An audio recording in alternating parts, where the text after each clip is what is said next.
This is Evening News. In tonight's headlines, Antimacol bioethanol project still on the table, newly trained doctors deployed across the country, and private garbage contractors not performing, says the Mayor and City Council. I'm Samuel Suknadan. Thanks for joining us for your Tuesday, September 3, 2013 edition of the Evening News. And now for the news in detail. In light of calls for private firms to be contracted to manage waste disposal in the city, Acting Town Clerk Carol Silber noted that this approach has been adopted for quite some time, yet the results have not been favorable. Sabatini Daniels reports. Acting Town Clerk Carol Suba disclosed that she has ordered her lawyers to terminate the contract City Hall awarded to private-owned Dartmouth Skips Rental Management to handle garbage collection at both Stabroek and Border Markets, since the company has not been carrying out its duties efficiently. Speaking to this newscast via telephone interview, Suba said City Hall had been paying the agency millions of dollars for work they have not yet completed. As such, Suba said when this was brought to her attention, she reviewed the contract and decided to terminate it. City Hall will therefore be attending to these areas on its own, adding that it will not relinquish this aspect of its mandate. She said City Hall is also reviewing the contract of Sivon's Waste Management, which is affiliated with Dartmouth, while she noted that Puran's Brother Disposal has been doing a fairly good job in collecting garbage in the areas it is responsible for. Meanwhile, Chairman of the Private Sector Commission, Ronald Webster, said there is not a right answer in tackling garbage disposal, since he was cognizant of the fact that several private agencies were already contracted. He stated that the country also needs to adopt a recycling approach in handling this burning issue. This newscast made contact with the disposal companies accused of not performing, but was unable to speak with any official. Sabatini Daniels reporting for the Evening News. In light of the 69 kilograms of cocaine that was found concealed in a shipment of rice destined for Venezuela, the Ghana Revenue Authority on Monday disclosed that all standard operating procedures, SOPs, were followed by its officers in the processing of documents and examination of goods prior to the said export. Whitney Prasad explains. Based on a request from the Ghana Rice Development Board, rice shipments coming through the GRDB are granted via prior to processing PTP, a system which is utilized under specifically defined circumstances. This is according to the Ghana Revenue Authority.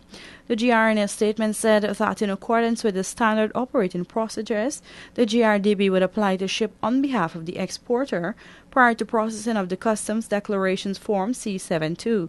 The GRDB would then supply the covering letter regarding the PTP along with the C72 form, the invoice and the CARICOM certificate of origin. These documents are then subject to a risk profiling system. In that specific scenario, the risk profiling system was used for the shipment since it allows for exporters to be profiled based on several criteria. These include reputation, shipping history, destination country, and type of goods. As such, the shipment was not profiled for scanning but for physical examination. Hence, based on the risk assessed, the Drug Enforcement Unit DEU was not required to be present during the examination of the rice shipment, but physical examination was conducted by the customs officer assigned to the GEU prior to sealing the container. This entailed the observation of the packaging or stuffing of the container with the bags of rice. GRA is excluded. The GRA systems are periodically reviewed and internal controls strengthened to ensure the integrity of all consignments shipped from Guyana. Investigations are still being conducted at an interagency level, and the findings of the same will be made available upon conclusion. For the Evening News, Whitney Prasad. The Ghana Police Force came in for high criticism following the death of a 14-year-old boy who was killed by a stray bullet on Monday. Svetlana Marshall reports. 14-year-old Ryan Prasad of Lot 11 Fifila Force, West Bank Demerara, is now dead.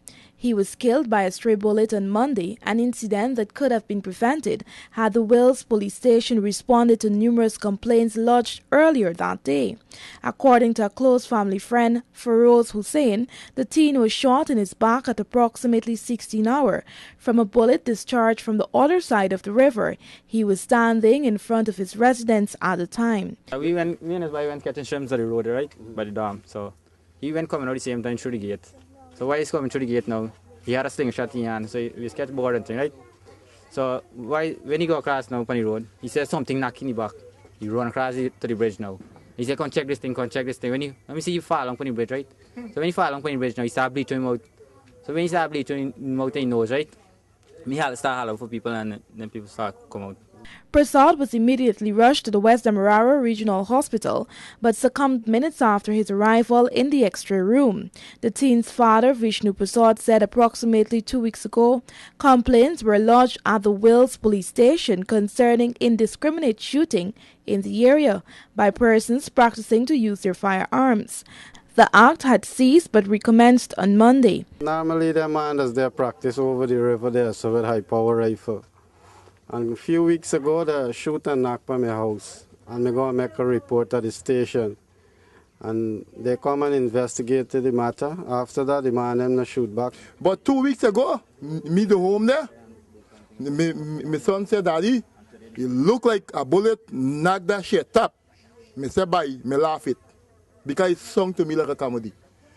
The Sunday morning now, he said, Daddy, me said, man, for chicken up. He said, Daddy, if I tell you something, a bullet just got in the trench. Me say, what? Just sir? Me say, all right. Me call me auntie thing and so on, and she said, I'll come out and make a report at the station. By the time that conversation done, the bullet and knock the shit up over there again. I said, by this thing serious. I leave what I have to do and go to the station and make a report. The neighbor, James Monroe, also indicated that several complaints were made on the day of the incident after the shots intensified from the other side of the river in the vicinity of Friendship, East Bank Demerara. According to Monroe, after Prasad was shot, the shooting immediately stopped. Oh, yes, that's the thing. That's the thing. This thing look very fishy. When the man get shoot, that's the main part in the story. When the man get shoot, the bullet stop fire. People went to secondary school, my brother. People went to secondary school, people not stupid, that is common sense. When the man get shoot, because I call it, I say, what my brother, good afternoon, officer. The man get shoot now, and the man dead. Shot stop fire. One person has been taken into custody as investigations continue into the death of the 14-year-old. Reporting for the Evening News, I'm Svetlana Marshall. The Health Ministry on Monday dispatched 70 newly trained doctors to its main hospitals across the country. 14 of the doctors are being deployed to the New Amsterdam Public Hospital, 10 to the West Demerara Regional Hospital, 8 to the Surrey Public Hospital, 8 to Linden Hospital Complex, and 30 to the Georgetown Public Hospital Corporation. Health Minister Dr. Barry Ramsaran emphasized that these efforts are part of the ministry's vision to facilitate continuous learning of healthcare providers. As part of the initial process, the doctors, including those who recently returned from Cuba, will be engaged in additional training sessions in basic life support, advanced life support, pediatric advanced life support, and visual inspection using acetic acid VIA. With regards to the 200-odd doctors who returned from Cuba, Minister Ramsaran indicated that they too will be engaged in similar training sessions during September 12 to 28. The intention is that all the doctors will complete the training and their orientation before month end. More of the evening news after these messages.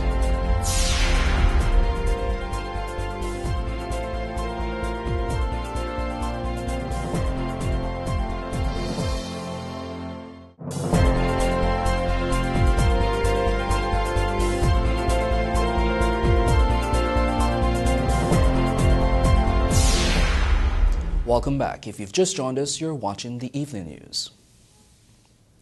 A man was found with an unlicensed pistol and matching ammunition during a police operation on Tuesday in Georgetown. Police in a release said at about 4 hours 15, ranks of a mobile police patrol stopped and searched a man at John Street, Camberville, Georgetown, and found on him an unlicensed 9mm pistol and 4 matching rounds.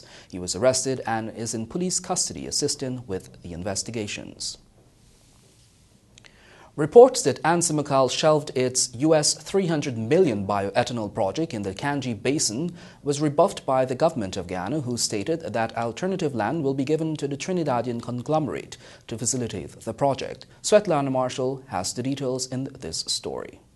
Agriculture Minister Dr. Leslie Ramsamy told the Evening News that ANSEMACAL had requested a change in location from the Kanji Basin to the intermediate savanna after its feasibility study had indicated that the 40,000 hectares of land was unsuitable for the production of biofuel. Another proposal in keeping with the recommended location was made, but this too was rejected by the Trinidadian company. Nevertheless, the government remains optimistic that it will be able to meet the demands of the company. We are still looking to accommodate Answer McCall in terms of their needs. Answer McCall requires a specific amount of land, but they also require that land to have certain location type of characteristics. For example, a river port. And these are quite understandable requests. I believe that it is still possible for us to accommodate Answer McCall. Currently, the Natural Resources and the Environment Ministry is evaluating geographical landmass in the intermediate savanna for a suitable location.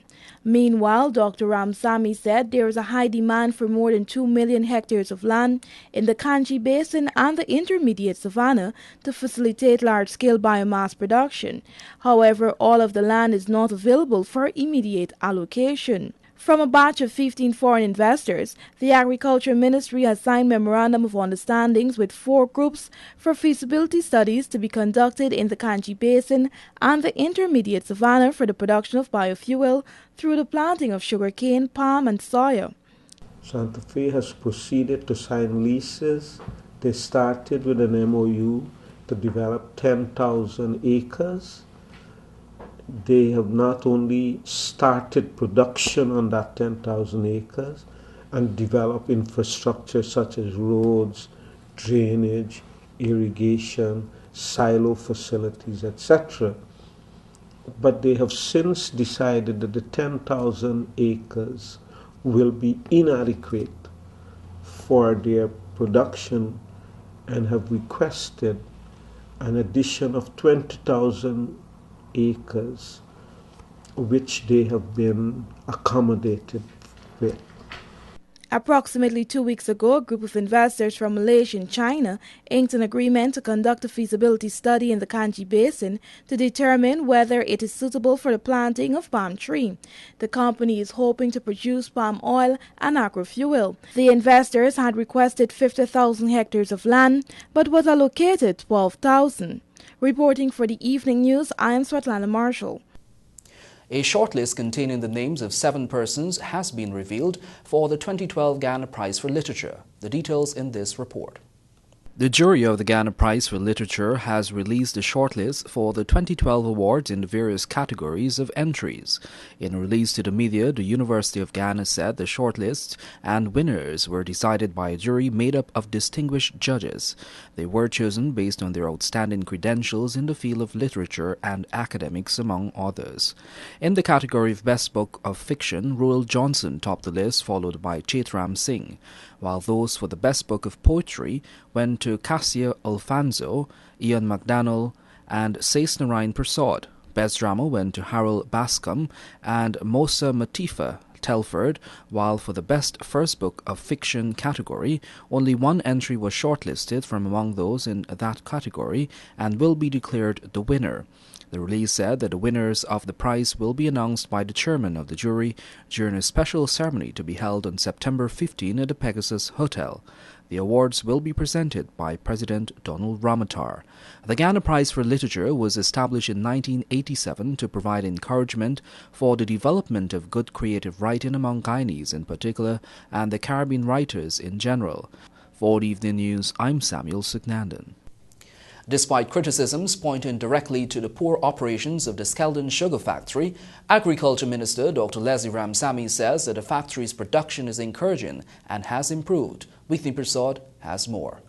Weather continues to be a major problem for the sugar industry. However, Agriculture Minister Dr. Leslie Ramsamy says that Skeldon Sugar Factory production over the past few weeks has been encouraging. He admitted that the weather has had a severe impact on the factory's production indeed, but the Skeldon factory has been up to par and its production improved.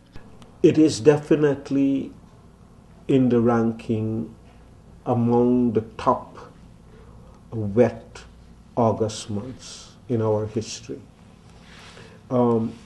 Wet months are not compatible with Gaisu cooperation. And so Skeldon is working, but the first week of its operation was severely impacted. The minister explained that this is encouraging news despite the few setbacks that the factory may have been experiencing. TCTS is the tons of cane to give you a ton of sugar. Skeldon has been constructed to achieve a TCTS of about 10 to 12. The old Skeldon factory gave a TCTS of about 14 to 15. So in these early stages with adverse weather conditions, the Skeldon factory yesterday gave a TCTS of 15, which is encouraging news. Skeldon was constructed to produce about 10 to 12 TCTS, and even with bad weather, the factory managed to be even more successful. As such, the minister said that with even better weather, the productivity level will skyrocket. Dr. Ramsamy said while he is hoping for improved weather conditions, the Hydrometeorological Office has said that the mild La Nina conditions that the country has been experiencing will unfortunately continue. He said this is unwelcome news, but the only thing to do is hope for the best. For the evening news, Whitney Prasad. Join us after the break for more news.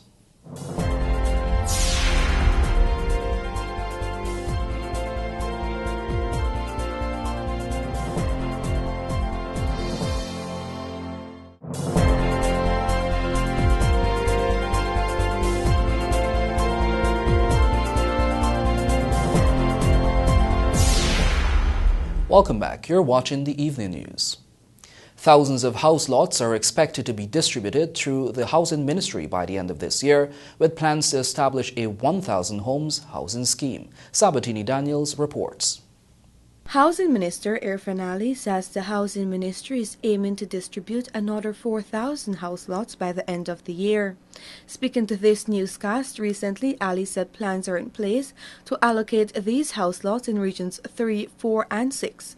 Moving his attention to the 1,000 homes initiative, Ali said the ministry is aggressively working to complete the project in the 18-month stipulated time. We have commenced work. We have completed the design of the scheme. We have completed a block survey and block plan of the scheme. We have more or less completed the land clearing exercise. The design of the scheme is ongoing now, and the design is completed, but I know they're doing now the contract documents and so on. And hopefully very soon, maybe within the next 2 to 3 weeks, we'll be in a position to advertise these projects and have works commence maybe sometime in October, so that actual construction of the homes can start before the end of December. Ali said the Housing Ministry is aggressively working with persons, allowing them to access loans through the bank to purchase their homes. The minister also noted that the professional housing scheme will embark on phase 3 of the project, where 40 homes are slated to be built. Sabatini Daniels reporting for the Evening News. The Education Ministry will be looking to collaborate with all regional democratic councils, RDCs, and neighborhood democratic councils nationwide to limit the issues experienced each year at the beginning of every new school term. The details in this story. Chief Education Officer Latasam says the collaboration is necessary to ensure that all schools are fully prepared to accommodate pupils at the beginning of the school term. He explained that while the responsibility lies with the Education Ministry to ensure that all the necessary arrangements are made to have schools prepared for the new school term, they are not responsible for the weeding of school compounds. A few school compounds across the country, especially on the East Coast Demerara, were not weeded as of Monday. According to him, that responsibility lies with the Regional Democratic Council, which most times pass on that task to the Neighborhood Democratic Council. Given this fact, the CEO believes that the Education Ministry, through the Department of Education within every RDC, will have to ensure that if this is not done, that they step in to assist. He admitted that the issue is one that continues to occur at the beginning of each new school year. Quote, "Ultimately, we take responsibility for all our schools, and where there are shortfalls, we step in to provide assistance." End of quote. Some 27 schools on the east coast of Demerara were not weeded for the reopening of school on Monday. Besides this, there were a number of other issues that were encountered during the first day of school. Despite these hiccups, schools along the East Coast, East Bank, West Coast, and West Bank of Demerara recorded high student turnout on their reopening. Reports from the other regions also indicated that schools in those areas were fit and ready and opened promptly for their new school year intake. Reporting for the Evening News, I'm Samuel Suknandan. The People's Progressive Party Civic, PPPC, has rubbished the position of the leading opposition party, a Partnership for National Unity, saying its members have been using a flip-flop approach as it relates to issues in the education sector. More in this report. A release issued by the PPPC on Monday has dismissed statements by the APNU's Shadow Education Minister, Amna Ali, who stated that the education sector is in a crisis. The party said it is surprising coming from the same person who praised the sterling work of the ministry during the 2013 budget. The party pointed out during that said budget debate, Ali commended the Education Ministry for building new schools across Guyana, and now APNU leader David Granger attacked the government for not building new schools fast enough. The release stated that the opposition needs to decide on their position before making contradicting statements. Additionally, the PPPC said that it is aware of the flaws within the education system, noting that the ministry is now working with stakeholders to correct this. In fact, it was made public during the 2013 budget debate in the National Assembly that a new 5-year strategic plan for the sector is being crafted, taking into consideration the complexities of the challenges and efforts to overcome them in the shortest possible time frame. However, cannot hide the revolutionary strides of Guyana's education sector over the past 2 decades. The release further added that the Education Ministry has spent over $1.2 billion last year on National School Feeding Program, which saw some 64,000 students benefiting. An additional $300 million was spent on the National School Uniform Project and assisted 190,000 students. It was also stated that the ministry is continuing to train its teachers in specific subject areas, revealing that close to 3,000 teachers were trained in ITC last year. Republic Bank Guyana Limited Vredenhoek branch staffers came out in their numbers last Sunday morning to perform critically needed traffic sign restoration works in the community. Vredenhoek is a rapidly expanded and increasingly commercialized community, and the junction where the West Coast meets with the West Bank of Demerara is a critical one used on a daily basis by thousands of persons commuting to and from Georgetown and other points. The bank said in a release that the pedestrian crossing at the juncture is utilized by a large degree by school children and the elderly, but for months it was badly in need of repairing as it was virtually indetectable. Republic Bank Guyana Vredenhoek branch manager Sherdat Batandin said the work was part of a community outreach program where the branch was given back to the community in which they operate. Join us after these messages for your Evening News Sportscast, sponsored by McCorp.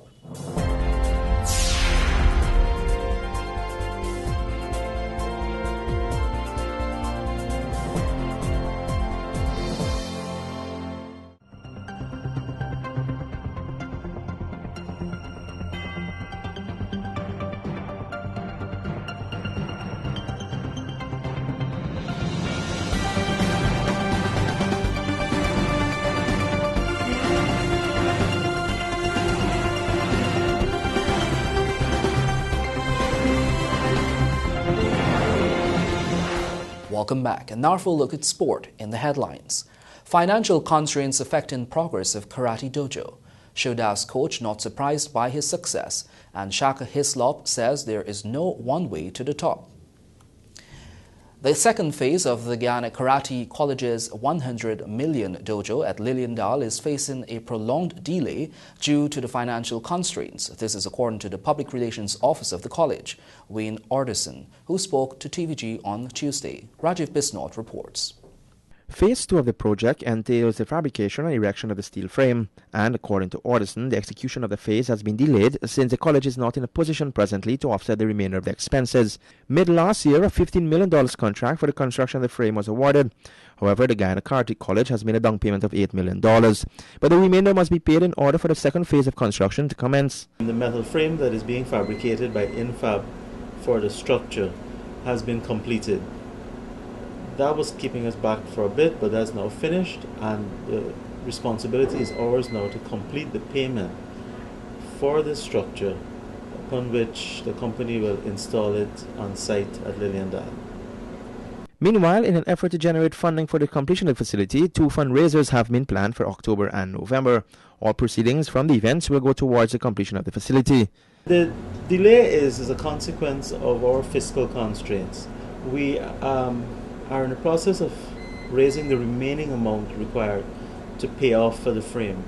We had paid down a deposit, a 50% deposit for the manufacture of the structure, and we are required to pay the remaining amount. The total cost of the frame is approximately $15.5 million, for which we paid $8 million, and we're now required to pay the remaining $7.5 million. We are in the process of fundraising to complete that payment. The college, which is currently housed at the Maltinoes Sports Club, offers a variety of courses in martial arts. The aim of the college is to help young people find direction in life and break the cycle of crime and violence in Guyana through karate training. The college has acquired a 99-year lease for the acre of land given by former President Bar Jagdeo.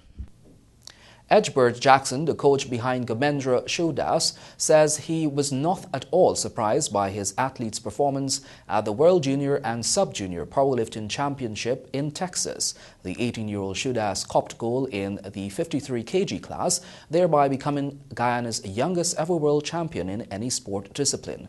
Avinash Ramzan caught up with Coach Jackson and filed this report.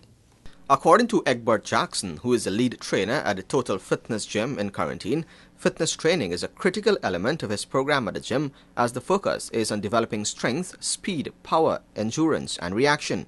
He noted that prior to Shivdas leaving for Texas, the training was concentrated on developing the 18-year-old's strength ahead of the grueling championship. Essentially, for a competition, he would start by doing, let's say, like maybe 10 sets of 10 repetitions, and we gradually walk him down until shortly before the competition he's doing sets of singles, 4 sets of 1, 3 sets of 1.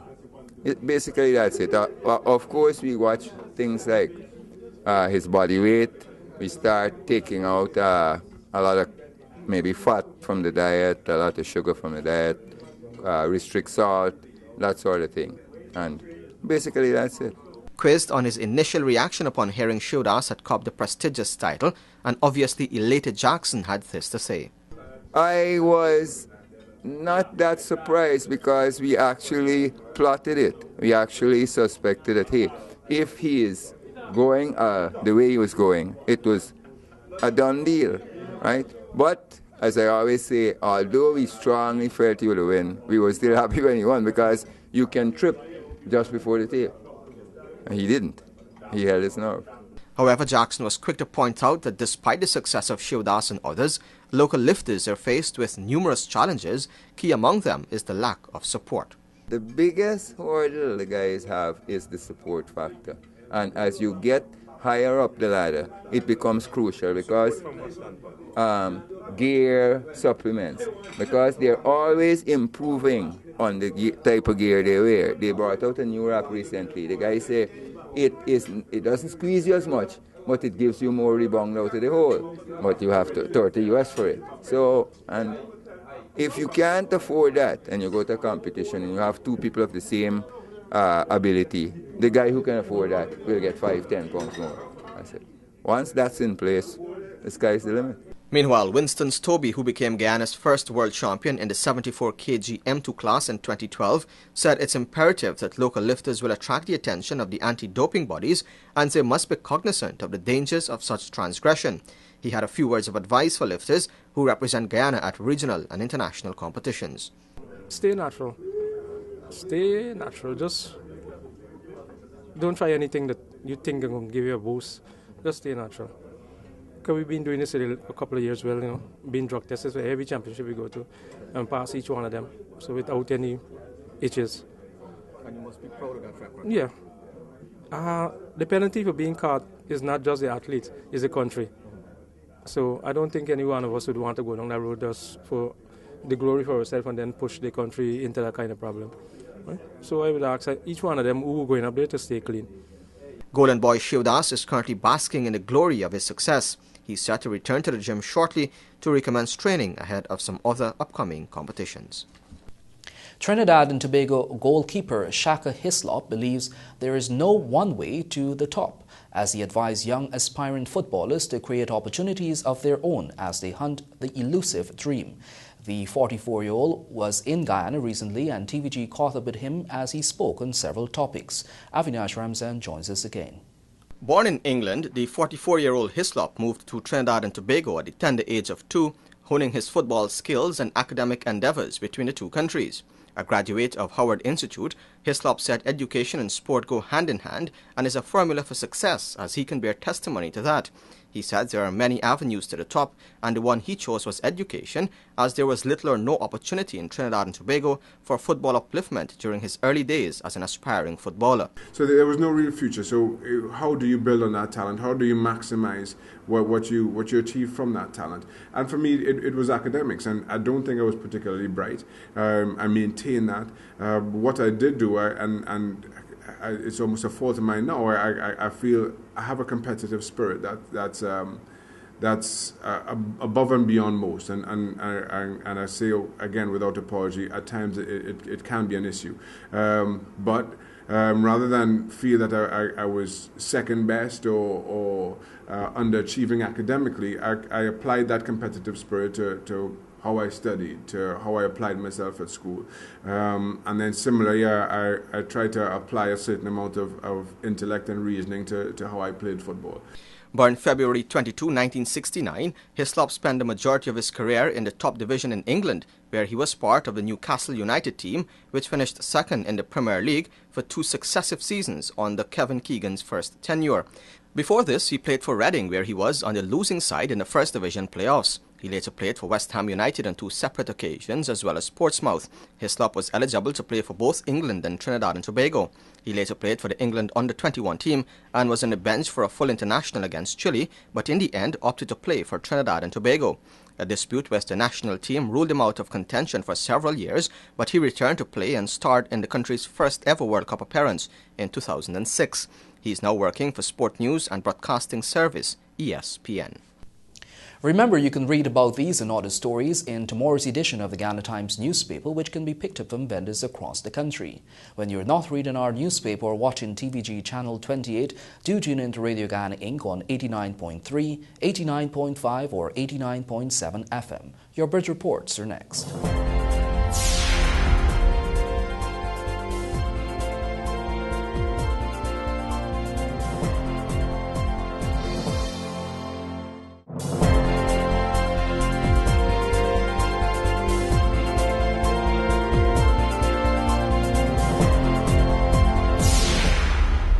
Welcome back, and now for a look at your bridge reports. The Denver Harbor Bridge will be closed on Wednesday, September 4 at 14 hours 30 for a period of 1.5 hours.